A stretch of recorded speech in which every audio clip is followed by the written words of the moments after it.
gue baru aja selesai nonton film Santet Segoro Pitu. Wah, gila. Gila. Tayang di seluruh bioskop-bioskop mulai tanggal 7 November 2024. Gila, bener-bener gila. Tepuk tangan dulu gue. Oke. Pertama-tama memang harus gue akuin, sebelum gue review film ini ya, gue mau dibayar sebenarnya sama PH-nya gitu. Udah dimintain red card dan awalnya gue udah setuju gitu. Karena ya awalnya kayak nggak ada intervensi untuk ngomongin kalau misalnya review ini harus positif dan bla bla bla. Ya udah, ya gue terima. Sudah pasti. Ya siapa yang nggak mau cuan. Tapi yang jadi masalah, setelah kita deal dan harusnya udah diundang ke premier, tiba-tiba keluarlah 5 kata keramat. Nanti saya kirim briefnya ya. Di titik itu langsung saya angkat tangan sudah pasti. Dan kalian tahu sendiri track record ngelantur seperti apa. Anda tidak bisa mengintervensi pemikiran gue terhadap sebuah film. Mau itu cuman dari sekedar, yang penting pesan moralnya aja disampaikan gitu ya. Pakai style ngelantur nggak apa-apa lah. Ini ada keyword-keyword yang sudah kita sediakan. Nanti kakak tinggal sampaikan dengan caranya ngelantur. It's okay kak. Bodoh amat, I don't give a shit. But you can't do this to me. Ya gue ngomong kayak gini bukan tanpa bukti gitu. Lu bisa cek review film terakhir yang gue dibayar. Gue kasih rating berapa? 2/10 alias sampah. Mohon maaf ya. Aduh tolong banget. Ya meskipun gue udah dibayar, tapi ya gue harus ngomong lagi-lagi apa adanya. Lu bayangin, gue dibayar. Dan gue udah pengen kembaliin tuh duit tuh. Lu bisa cek sendiri lah videonya seperti apa gitu. Ya itulah bentuk dari kejujuran dalam review film. Ya gua nggak bilang semua reviewer harus kayak gua. Dan gua nggak ngomong setiap reviewer yang bilang film ini masterpiece, bagus banget dan sebagainya itu adalah reviewer yang dibayar gitu. Gua nggak bilang kayak begitu. Cuma ya lagi-lagi, lu mending nonton dulu filmnya sendiri. Kalau emang lu ada niatan mau nonton film Santet Segoro Pitu dan lu punya duitnya, ya nonton aja dulu. Baru lu cek reviewer yang ngebahas film ini. Dan baru lu analisa sendiri gitu. Ini argumentasi dia tuh bener nggak sih? Kalau misalnya memang critical thinking kalian bekerja. Dan itu yang selalu gue pengen edukasi gitu. Gue bikin review bukannya supaya semua jadi ngelantur korps ngikutin pendapat. Enggak. Gue pengen bangun supaya kalian punya critical thinking sendiri gitu. Enggak melulu harus ngikutin review ngelantur. Banyak kok reviewer lain yang menurut gue bagus gitu ya. Dan hari ini gue pengen coba bedah film ini. Apakah memang layak dikatakan sebagai salah satu film horor terbaik di tahun 2024? Let's go, kita bahas.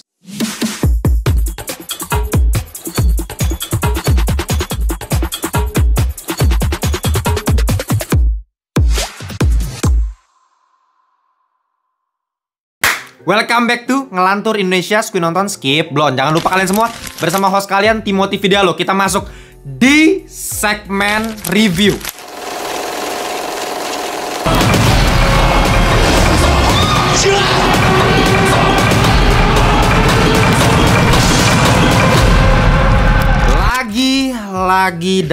Lagi ya, gue udah bodo amat sebenarnya. Di titik ini gue udah nggak peduli lagi kalau misalnya ada film horor yang diambil dari thread viral Twitter berdasarkan kisah nyata. Udah bodo amat lah, gue udah nggak mau kritik masalah begituan lagi. Udah enak juga gue lama-lama gitu ya. Dan yang jadi masalah, ini film kembali lagi diangkat dari akun Bang Bets yang kemarin baru bikin cerita Sumala ya. Dan kalau kalian tahu ya, kemarin kan beritanya lumayan viral tuh. Kisahnya diprotes sendiri sama warga Semarang, katanya tidak autentik dengan kisah yang asli gitu. Katanya palsu ceritanya. Ya oke lah, gue nggak mau ikut-ikutan. Cuman ya memang kalau gue emang nggak pernah percaya sama cerita beginian. Cuma ya udahlah, kita sekarang singkirin dulu masalah cerita dari thread viral dan lain-lain. Kita fokus ke hasil akhirnya aja gitu. Eksekusinya apakah berhasil sebagai film horor? Ya, film ini kembali dibuat sama Hitmaker, sebuah studio yang kemarin baru aja bikin film Sumala ya, baru bulan lalu kalau nggak salah. Udah gue review juga filmnya. Dan memang sama seperti Sumala, gore, sadis ya, brutalnya itu masih jadi senjata utama untuk film horor yang satu ini. Dan secara premis harus gua akui awalnya tuh cukup menarik. Meskipun sangat-sangat sederhana ya, tapi ya gua cukup tertarik ngelihat cerita dari awal. Cuman menceritakan dua pedagang di pasar, yang satu dagangannya laku mampus, yang satu iri karena tetangganya nih pedagangnya laku abis, sedangkan dia kagak ada yang beli nih dagangannya gitu. Makanya si pedagang yang kagak laku dagangannya ini nyantet si pedagang yang laku, yang berakibat ke sebuah musibah yang menimpa keluarga si pedagang laku ini. Ya ceritanya begitu doang sebenarnya. Ini Santet Segoro Pitu dari Jawa. Kalau misalnya kita ngomongin dari aspek horornya, masih sama seperti Sumala. Ini bukan tipe film horor yang ngandelin banyak jumpscare seperti film-film horor lokal lainnya gitu. Atau ngandelin atmosfer yang bisa mencekam mampus sehingga kita nahan napas di sepanjang nonton di bioskop. Menurut gue bukan tipe horor yang seperti itu sih, tapi horor yang lebih ke arah grande, horror action. Jadi mainannya tuh lebih ke arah adrenalin rush lah. Secara genre nih film-film tipe monster sebenarnya. Jadi kalau kalian nanti lihat di bagian akhir filmnya, final bossnya lah ibaratnya, nanti ada satu sosok iblis yang namanya itu Cuangki atau Swangi atau apalah itulah ya. Yang jujur-jujuran aja nih ya, pertama kali makhluk ini keluar di film ini, gue cukup kagum gitu. Karena ya tentu aja ini nggak pakai CGI atau pakai visual effect, ini pakai praktikal gitu, pakai kostum. Yang sayangnya gue belum sempat lihat behind the scene-nya, apakah dikasih lihat kostumnya di behind the scene, karena gue penasaran banget sama kostum yang dipakai si iblis ini di bagian akhir gitu. Karena kalau misalnya dari filmnya yang ketika gue lihat di bagian akhir, meskipun itu diakal-akalin dengan lighting yang dibuat gelap gitu ya, cuman pakai satu lighting biru, dan itu menolong mungkin sehingga detail-detail kecil dari prostetiknya nggak terlalu kelihatan palsunya. Makanya ya gue cukup amazed pas pertama kali ngeliat monster ini keluar gitu. Wah, keren banget nih. Jarang-jarang nih kan Indo bisa bikin monster dengan look yang seperti itu, malah iblis ini kan. Nah, tapi yang jadi masalah di sini adalah pergerakannya. Karena kalau misalnya kalian perhatiin film-film luar ya, kayak misalnya Alien Romulus deh yang baru-baru ini gitu ya. Lu kalau inget final bossnya di Alien Romulus itu kan juga ada satu makhluk yang super duper mengerikan mampus juga tuh kan.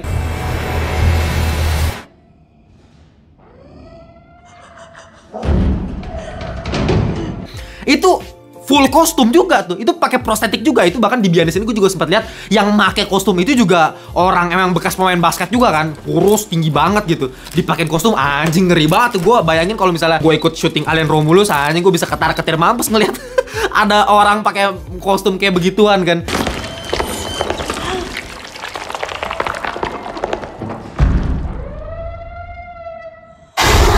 Tapi kalau kalian udah nonton filmnya, kalian akan ngerasa kalau misalnya pergerakan dari sosok alien ini begitu natural, brutal, liar, nggak terkendali, dan memang sangat-sangat terlihat seperti monster. Karena apa? Meskipun secara kostum itu benar-benar full practical gitu, ibaratnya benar-benar pakai kostum full, tapi secara pergerakan itu diimbangi juga dengan visual effect yang ditambahin gitu, sehingga memang pergerakannya jadi sangat-sangat alien sekali.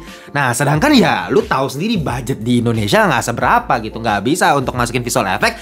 Yang terjadi adalah ketika lu ngeliat si sosok Cuangki di bagian akhir film ini, 1 menit pertama, 2 menit pertama masih kayak mantap gitu ya.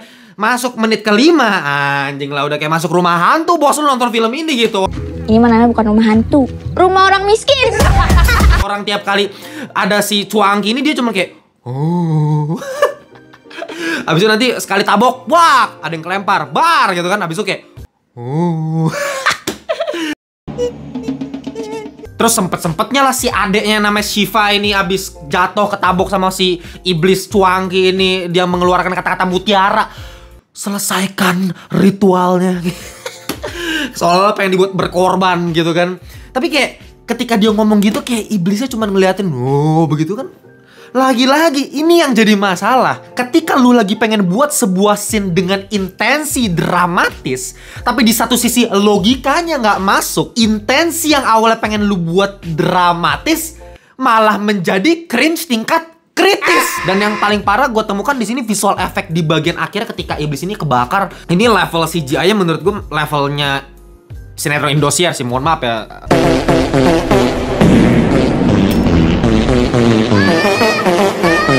Gue tuh bener-bener nggak paham gitu ya, kayak kenapa lu maksain sebuah scene yang memang lu nggak bisa optimalkan gitu. Kalau misalnya emang kita nggak punya budget untuk bikin CGI api yang bagus, at least ganti scene-nya gitu kan, nggak harus kebakar juga. Ya mungkin secara mitologi si sosok Cuangki atau Swangi ini memang mungkin harus kebakar gitu ya di bagian akhir.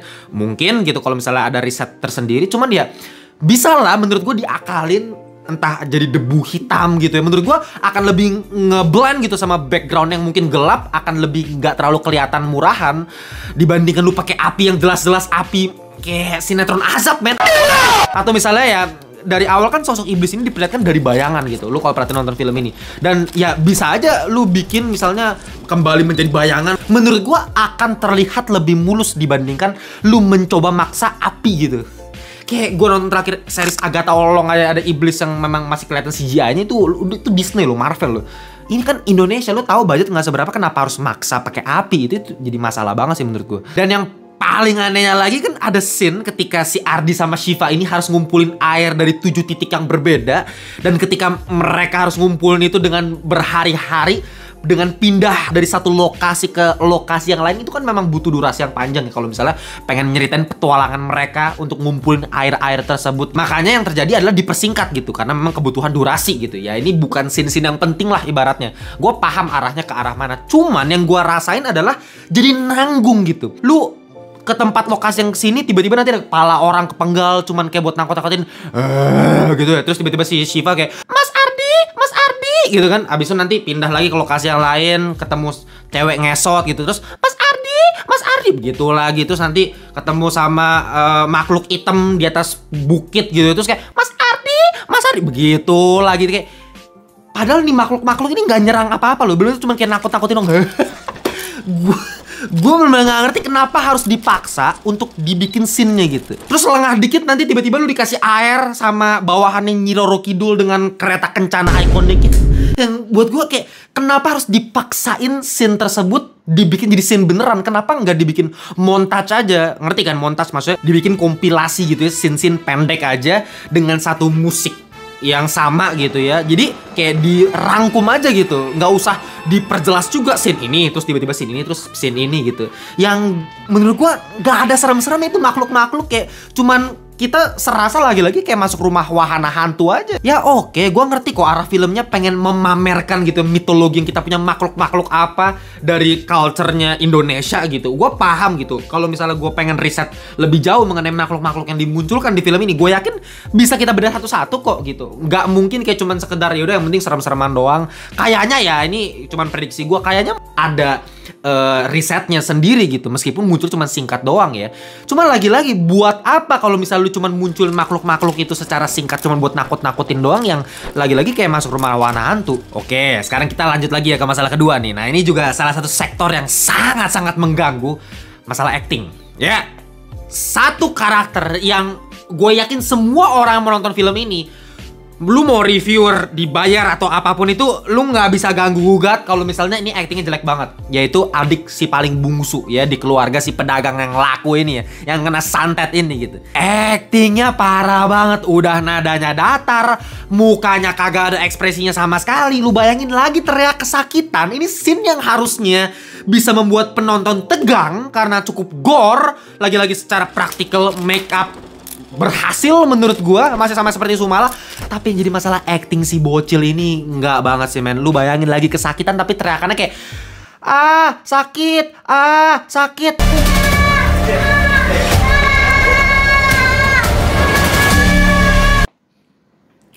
Ya gimana ya? Mohon maaf ya, gue tahu sih kalau misalnya gue ngomong kayak gini pasti kalian akan langsung bilang, bang masa sampai bocil aja lu kritik juga bang. Ya udahlah, namanya juga masih anak kecil, maklumin aja bang. Nggak gitu loh konsepnya. Pertama, ya ini tanggung jawab dari casting directornya yang milih aktor si bocil yang satu ini ya. Lo harus tahu gitu kan kapabilitas aktingnya seperti apa. Kedua, setiap film itu pasti ada yang namanya coaching actor. Jadi ya aktor-aktor pasti dilatih dulu tuh ya, terutama ya anak-anak kecil seperti ini gitu.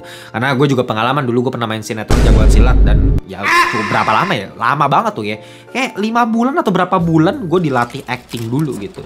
Nah harus ada coaching actor, dan coaching actor ini punya tanggung jawab untuk bikin si bocil ini bisa kelihatan natural dong actingnya gitu. Nggak kalau misalnya masih teriak sakit, itu menurut gue masalahnya di coaching actornya sih. Dan ketiga, ya ini adalah resiko dimana lu masukin bocil punya dialog yang cukup panjang ya. Di awal-awal sebenarnya gue nggak terlalu ada masalah ketika dia memang back bacot ya. Si bocilnya memang ya ngomong-ngomong mulai ya, tipikal bocil ketika dia ngomong dengan nada yang datar, awalnya gue masih maklumin karena ya mungkin bocil ngomongnya ada yang kayak begini juga, mungkin aja gitu kan. Tapi yang jadi masalah adalah ketika di kesakitan, itu menurut gue fatal banget itu karena scene horror kan. Dan nggak cuma si bocil, ada satu karakter namanya Pak Rustam yang diperankan sama Mas Agus Firmansyah. Mohon maaf sekali, actingnya juga nggak jauh 11-12 sama bocil yang tadi lah. Nadanya datar banget. Bahkan di scene awal-awal aja, dialog di awal ketika dia bilang jauhi pasar, ada kemusyrikan di situ, ada keserakahan di situ, dan yang terparah ada santet. Terus judulnya keluar tuh santet segoropi tuh anjing lah. Gue itu cringe banget sih. Ada dunia yang gak seorang pun mau melihatnya. Padahal seperti yang udah gue bilang tadi ya, kalau kita ngomongin dari sisi aspek positifnya, menurut gue gore-nya bagus banget gitu ya. Lu lihat dari poster-poster aja, gue perhatiin tadi banyak loh posternya ini, cukup niat nih. Jarang-jarang film-film horor lokal posternya ada beberapa gitu. Ini banyak banget nih posternya. Dan ya meskipun ini Photoshop kelihatan banget, gak terlalu realistis, cuman harus gue apresiasi lah penggunaan belatung paku-paku ya, ini santet banget lah. Ibaratnya cukup keren secara poster, dan memang itu yang dijual gitu dari filmnya. Dan ketika ada orang yang misalnya kayak paku keluar dari layar, drap, satu cong, itu bener-bener gue juga penasaran tuh behind the scene gimana cara ngebuat scene itu gitu. Ya banyak banget scene-scene gore yang cukup bikin gue jijik gitu, ketika ada yang muntah darah, belatung keluar. Dan secara production design-nya pun ya, karena film ini mengambil latar era tahun 1983 dan pasar dijadikan sebagai latar utama di film ini, menurut gue cukup autentik ya pasar yang dibangun. Gue lagi-lagi belum lihat behind the scene-nya, nanti gue akan coba tampilkan karena setahu gue bakal dikeluarkan, Hitmaker suka ngeluarin behind the scene-nya, itu keren-keren. Dan production design-nya tuh ya gue akuin keren banget. Dan yang menarik tuh ketika kita nonton filmnya, kita bisa bedah secara color teorinya gitu. Ada color palette yang ditaruh. Meskipun pasar yang ibaratnya tempat kumuh lah, tapi kayak ketika lu bisa lihat ada warna biru muda gitu ya, digabungkan dengan tirai yang berwarna kuning pastel, ada warna komplementari di situ. Kalau anak DKV lu harus tahu tuh, dengan color wheel kan ada tuh komplementari, monokromatik. Itu lu bisa bedah satu-satu di film ini gitu. Dan secara color gradingnya pun itu mendukung banget, estetik banget. Pergerakan kameranya juga bagus. Jadi kalau ngomongin teknis, ya jujur memang ini film yang bagus sebenarnya. Meskipun ya gue nggak bisa bohong juga, masih banyak terlihat furnitur yang kayak baru dibuat gitu. Kayak misalnya ada warna biru muda, loh kok ini mulus banget nih, kayak baru dicat nih, baru dibangun gitu kan. Tapi lagi-lagi kalau misalnya kita ngomongin dari segi visualnya, ya cakep banget di mata gue, bener-bener gak ada yang masalah gitu. Pemilihan mobilnya vintage banget, pemilihan baju-bajunya. Dan bahkan kalau kita ngomongin dari segi musiknya pun, lagi-lagi komposernya adalah Bang Ricky Leonardi, yang lu tahu sendiri selalu gunain orkestra yang mewah gitu, yang grande. Itu membuat film ini kerasa jadi mahal sebenarnya secara eksekusi teknis. Tapi sayangnya eksekusi teknis ini tidak diimbangi dengan penulisan plot yang bagus. Lagi-lagi cuma ngandelin satu plot twist di bagian tengah yang menurut gue cukup ketebak. Gue nggak heran kalau akan ada banyak banget orang yang suka banget sama film yang satu ini, karena ya ngomongin budaya Jawa di sini, ngomongin santet, gore-nya juga cukup brutal, sadis, darah di mana-mana, plus ada plot twist di bagian akhirnya yang mungkin akan ada banyak yang kaget. Tapi buat gue pribadi sama sekali nggak kaget, karena template-nya sebenarnya biasa banget. Menurut gue masih sama-sama aja lah sama film-film horor lokal lain yang memang selalu pakai plot-plot instan. Kayak lu bayangin ada orang pinter yang cuman tinggal meditasi bos, tiba-tiba lu langsung tahu gitu gimana cara untuk menghilangkan efek santet dari segorop itu yang katanya kuat ini. Kayak oh berarti lu harus ngambil dari 7 air, dari 7 tempat yang berbeda. What the hell man, lu cuman meditasi, lu tahu gitu semua dan udah jalan terus ceritanya tuh. Atau misalnya kayak ada satu plot juga, si adeknya itu ditanya, lu mau dibuka nggak nih mata batin lu gitu, karena lu punya bakat. Dari mana? Dari awal kagak ada tuh dia bakat-bakat. Kalau misalnya si abangnya si Ardi jelas gitu, ada satu dialog yang mengatakan karena dia operasi mata batinnya jadi kebuka gitu, jelas gitu. Tinggal kita tingkatin mau di upgrade supaya bisa ngelihat lebih banyak lagi. Menurut gue masih make sense. Lah adenya anjing, adenya nggak ada apa-apa di awal-awal, dia biasa aja. Tiba-tiba kayak lu punya bakat nih, gue bisa buka mata. Plot instan masih standar lah. Ini tipikal film horor lokal kayak begini gitu. Kalau kalian tanya final score yang bisa gue kasih untuk film ini, gue bakal kasih 5,4/10 alias sampah. Ya ini bukan film horor yang busuk banget. Jadi lagi-lagi kalau lu punya duit dan lu pengen nonton filmnya, silahkan tonton untuk buktikan sendiri. Secara objektif tadi gue udah bahas banyak banget masalah yang gue temukan, makanya masih di kategori sampah. Coba gue pengen tahu deh, apa argumen kalian? Oke, gitu aja untuk video kali ini. Kita jumpa di video berikutnya. Bye-bye semuanya.